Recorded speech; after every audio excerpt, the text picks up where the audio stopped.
మీరు ఎట్లయితే కష్టపడి మన ఎమ్మెల్యే గారిని 48,000 మెజారిటీతో గెలిపించారో అంతకంటే ఎక్కువ నేను కానీ ఎమ్మెల్యే గారిని కష్టపడి మిమ్మల్ని అందరినీ గెలిపిస్తాం.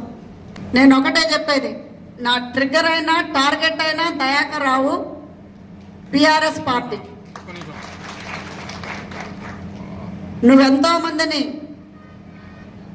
కోవిడ్లో పోషిస్తున్నావు, ఎంతో మందిని గ్రూపిజం చేపిస్తున్నావు, ఎంతో మందితోటి చెడు ప్రచారం అనేది చేపిస్తున్నావు దయాకర్ రావు గారు. నేను చెప్పేది నీకు ఒకటే, ఈ స్టేజ్ మీద నువ్వు అనుకున్నట్టుగా మేము పారిపోయే పిరికోళ్ళం కాదు. ఇక్కడుండి పోరాటం అనేది చేస్తామే తప్పితే నువ్వేదో మమ్మల్ని భయపెట్టించి బెదిరించి పంపించాలని చూస్తున్నావు.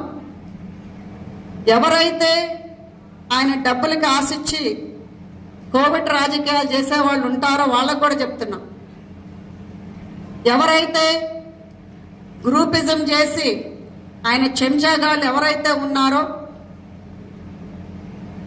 ఎవరైతే అత్తాకోడల మధ్యన పెట్టాలని అనుకుంటున్నారో సహించేదే లేదు. తప్పకుండా ఎట్లయితే పోయినసారి వచ్చిన దగ్గర నుంచి ఇప్పుడు 2 years అవుతుంది, జూన్కి 2 yearsలో ఎట్లయితే పోరాడి చేశామో అసలైన రాజకీయం నువ్వు చూడలేదు. ఇప్పుడే చెప్పారు జాన్సమ్మలో 2-3 రకాలు ఉన్నాయని. 3వ రకం చూస్తే నువ్వు తప్పకుండా రాజకీయ జీవితానికి మాత్రం పర్మనెంట్గా పర్వతగిరిలో కూర్చోవాల్సిందే అని చెప్తున్నా ఈ స్టేజ్ మీద. నువ్వు మా పర్సనల్ లైఫ్లో కూడా వచ్చి నా ఫ్యామిలీ మీద మాత్రం ఈగ వాళ్ళగానే నువ్వు బతుకు అని చెప్తున్నా. అది ఎవరైనా సరే, పదవి ఉన్నోడైనా సరే, పనోడైనా సరే, పనోడు నుంచి 11 వరకు, ఇంటోడు వరకు కూడా ఇది వార్నింగ్ చెప్తున్నా ఈ స్టేజ్ మీద. ఎవడైనా అడ్డొస్తే మాత్రం ఊకునేది లేదు. మస్ అయిపోవాలంటే మాతోటి పెట్టుకోండి, అంతేగాని వీళ్ళు ఆడోళ్ళు కదా ఊకుంటారని అంటే మాత్రం ఆడోళ్ళం కాదని ఆడు పులులు అని నిరూపించినాం. ఈసారి అగ్నిగుండాలని నిరూపిస్తాం, రాసి పెట్టుకోండి.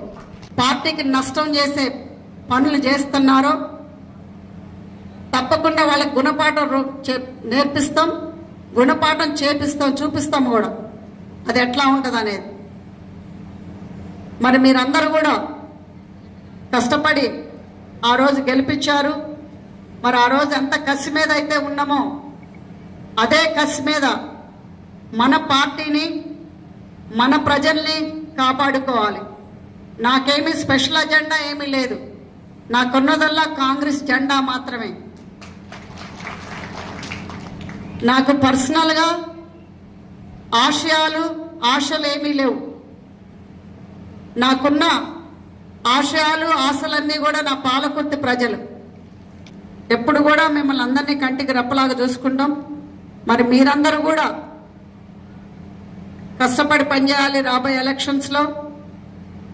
మరి సర్వేల ప్రకారమే టికెట్లు ఇవ్వటం జరుగుతుంది.